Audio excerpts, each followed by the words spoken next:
Guys, leo nilikuwa msibani. Njaa ilikuwa inaniuma, jana sikula, alafu vijijini huku mtu akifa wanafunga migahawa. Hapo saa hotuba inaendelea. Mimi hapa nina njaa, nikamwambia washikaji, jamani twende tukatafute chakula. Wakasema wewe ule chakula kati padri ajala. Nikasema hapana, simwendekezi mtu na njaa zangu. So huyo nikaenda kumtafuta mtu anayehusika na chakula. Nikauliza kina mama, nani ambaye ni mwenyekiti wa kamati ya chakula? Akaniambia yule kule mwishoni. Sawa, nikaongea naye. Asante. Samani. Mimi naitwa Kefa. Nimetoka Ibaba. Sawa. Yaani nina njaa. Usijali. Jana sikula. Yaani nimetafuta chakula migahawa imefungwa, maduka yamefungwa. Chakula kipa baba. Nao hapa. Sawa. Wapi nawe?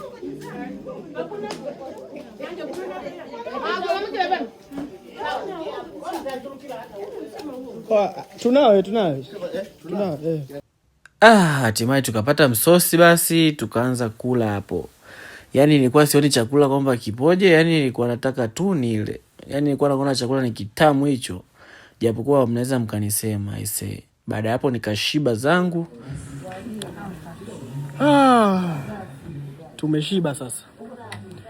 Isidore, unasemaje? Ulikuwa unaogopa kula kuja kuomba msosi.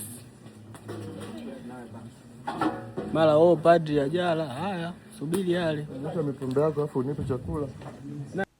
Baada hapo nikalala. Nikaanza kujikuta kwenye status za watu. Nimeshiba wali, nimelala. Watu hata wajala.